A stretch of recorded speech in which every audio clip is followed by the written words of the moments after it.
Meus amigos, eu sou o professor Álvaro Guimarães de Oliveira e estou aqui falando sobre aquele tema que fizemos a primeira parte. A simplicidade da teoria da partida dobrada derruba reputações. Esse título que está aqui é a parte 2. Bom, naquele vídeo, na primeira parte, nós mostramos o problema da partida dobrada. É uma teoria que é fundamental para toda a atividade econômica. E os dois profissionais que têm a obrigação, pela profissão que escolheram, de sabê-la profundamente, são exatamente esses dois profissionais que estão errando em relação a ela. Primeiro é o contador. Se é uma teoria contábil, ela é contabilidade, e essa teoria transformou, elevou o nível da contabilidade ao de ciências contábeis. Evidentemente, um profissional de contabilidade deveria conhecê-lo perfeitamente. E por que eu acho que não conhece? Não conhece porque nunca se manifestaram contra este erro que existe na contabilidade. E, evidentemente, já teriam consertado o erro se eles soubessem a teoria da partida dobrada em profundidade. Então, esse é um profissional que deve conhecer profundamente a teoria da partida dobrada. O outro profissional é o economista.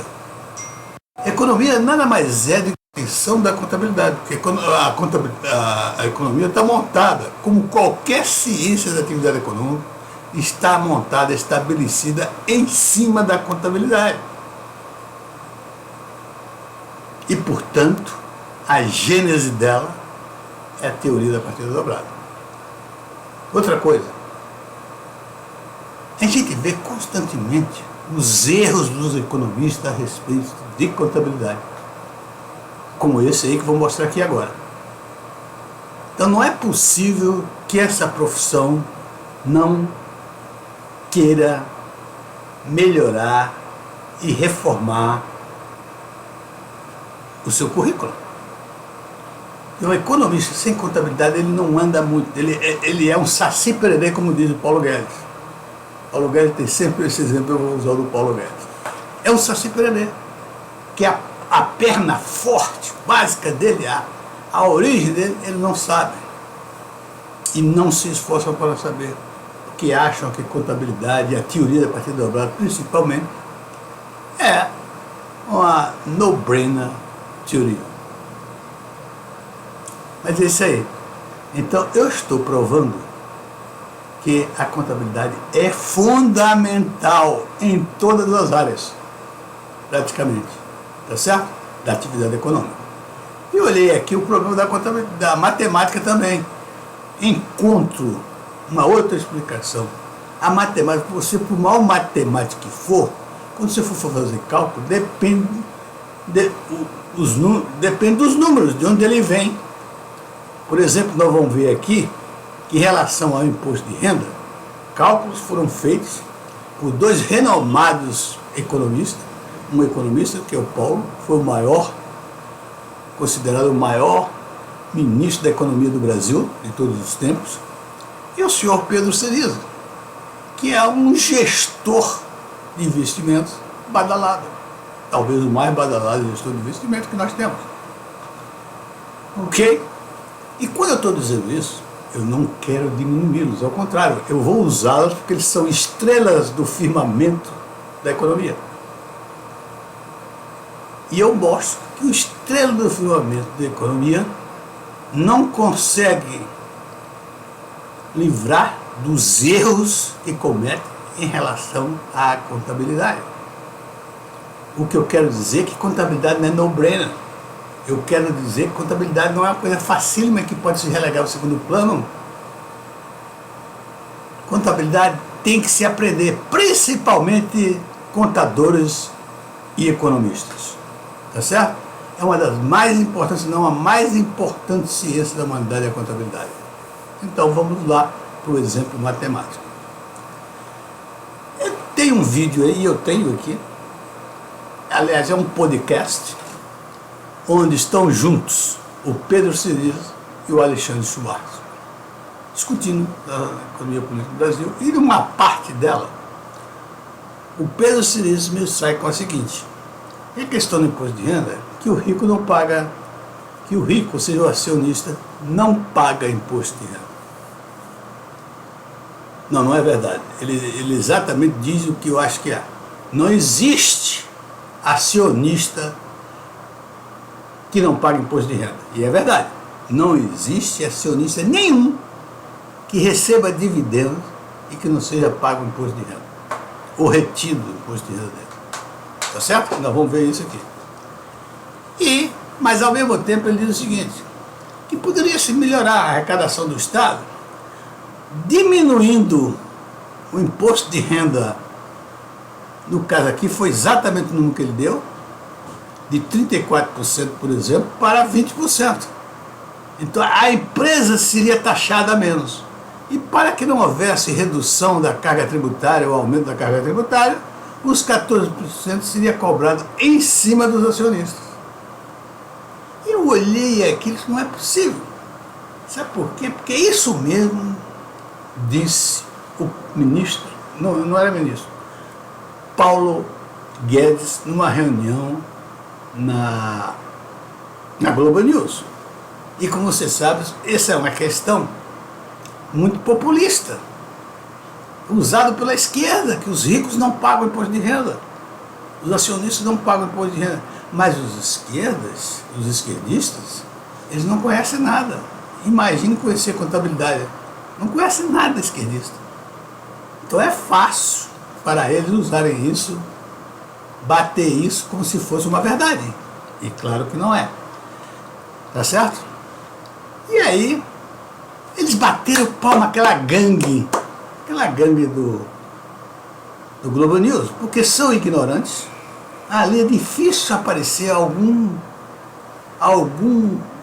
daqueles jornalistas que tem alguma coisa na cabeça. Difícil a gente ver. Tá certo? E aí eu fiquei impressionado de, Paulo Guedes disse isso, o Pedro Cerezo disse isso. Então vou utilizar esses dois que são estrelas, são competentes, são inteligentes, são matemáticos, mas tem uma coisa em comum. Eles revelam não saber contabilidade. E é esse o papo meu, a minha tese, que esse pessoal deixou contabilidade de lado como se fosse uma no-brainer science. Muito bem, vamos ver. Vamos provar aqui que o senhor Pedro Cerezo, foi ele que disse, mas é o mesmo exemplo que o Paulo fez na época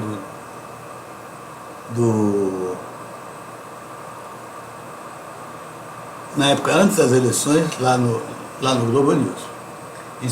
Portanto, isso é uma sugestão de arrecadação maior de imposto de renda pelo governo, sugerido pelo ex-ministro da Economia, Paulo Guedes, numa reunião na Globo News, e repetida por Pedro Cerezo, num podcast acompanhado por Alexandre Schwartzman. Como Alexandre Schwartzman sempre contestava alguns cálculos do Pedro Cerezo, e não contestou esse, eu tenho a impressão porque ele concordou. Então mostra mais uma vez, porque o Alexandre é um conhecido economista. Mostra mais uma vez que economistas não sabem contabilidade. Ok? Então vamos lá. Receitas, 1.900, custos e despesas 900, o lucro vai ser 1.000. Tranquilo. Se o imposto de renda é 34%, esse 1.340. E o lucro líquido é 660. Não tem a dúvida. E para mim, além de não saberem contabilidade, tem eles confundiram. Acham que empresa é uma coisa e o acionista é outra. Não. A empresa pertence aos acionistas. Tudo que a empresa ganha ou perde é dos acionistas. Então, esse lucro líquido aqui é da empresa? É. Mas de quem é? Dos acionistas. Essa confusão que eles fizeram.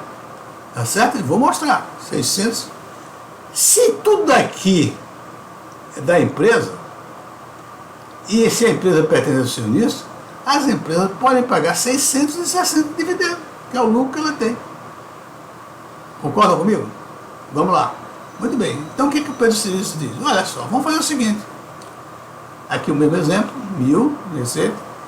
Ao invés de cobrar 34% para a empresa, vamos diminuir para a empresa.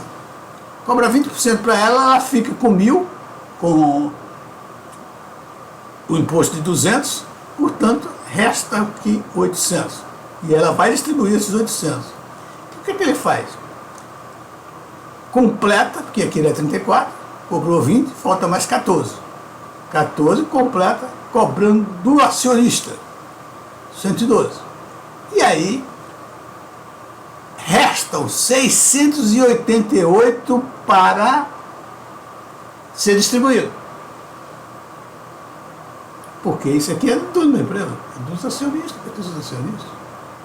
Ora, o que resultou nisso? O dividendo está sendo maior. Em quanto? Em R$28 para o acionista. Ele ganha R$28. Como isso aconteceu? Porque a arrecadação do governo de 340 passa para 300, que é a soma do 200 menos mais o 112. Dá 312. Portanto, menos 28. O governo arrecada menos e o acionista, que ele chama de ricos, arrecada mais 28. Que solução brilhante, não é? O que quer dizer com isso? Quem deu essa opinião e foram os melhores profissionais deste país, o ministro mais importante desse país, em todos os tempos, que foi o Paulo Guedes, o melhor economista, o melhor ministro de economia do país, e o Pedro Ciriz, que é um dos mais badalados gestores de empresa do país. Então, o que eu quero provar, se a contabilidade fosse uma coisa tão pequena como se pensa por aí, esses caras não iam errar nisso. Erraram.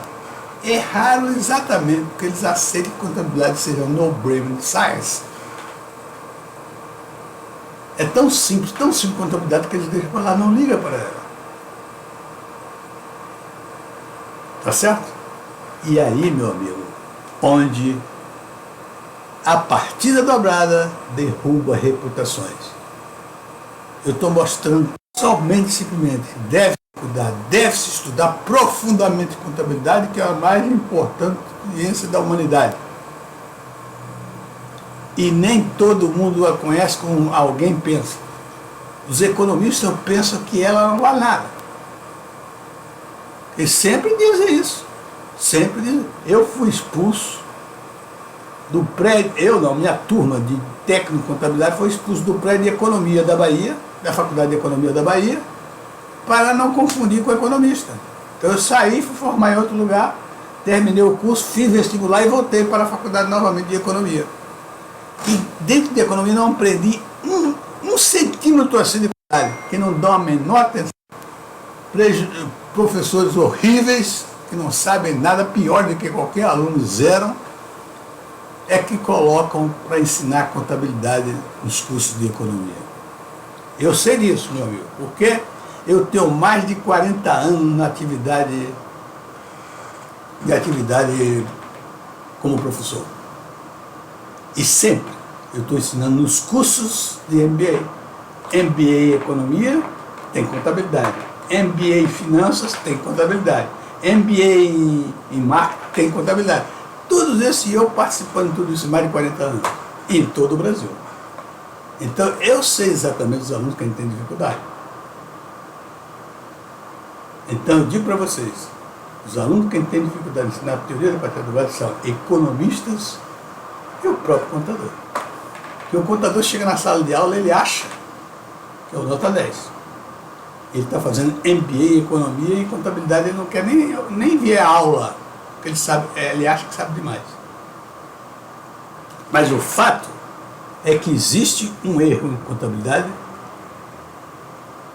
de 1494, quando a teoria da partida dobrada foi escrita num livro sobre geometria e aritmética, pelo Lucas Paciolo. Desde essa data, pensava-se que a contabilidade mudou o status para a ciência, porque com essa teoria elevou o nível da contabilidade.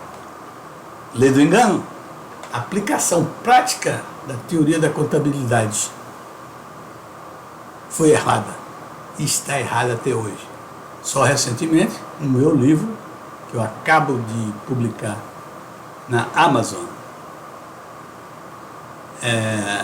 Mastering Accounting 5G, uma mudança de paradigma, esse aí, Mastering Accounting 5G, uma mudança de paradigma. Esse livro eu identifico o erro que existe na contabilidade e o corrijo. Qual o resultado maior disso? É a segurança dos números da contabilidade. E hoje, ninguém tem segurança nos números da contabilidade, principalmente os contadores, porque ele não sabe explicar porque o ativo da empresa é representado por contas devedoras. Como pode? O ativo é a própria empresa. Como pode o ativo dela ser representado por contas devedoras? Não existe o menor sentido isso. Então é por isso que eu afirmo: a contabilidade está errada. Os contadores não conhecem esse erro, e se soubessem já tinham comentado e já tinham corrigido. Agora ela foi corrigida nesse meu livro. Tá certo? E os economistas? Os economistas, a base da economia é contabilidade. Sem contabilidade, economia não existiria. Aliás, empresa não existiria. Tá certo? Toda empresa só existe com contabilidade. Empresa e contabilidade é a mesma coisa.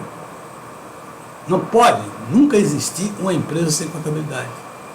As ciências da atividade econômica, todas elas, economia, administração de empresa, finanças, etc., são assentadas no berço da contabilidade.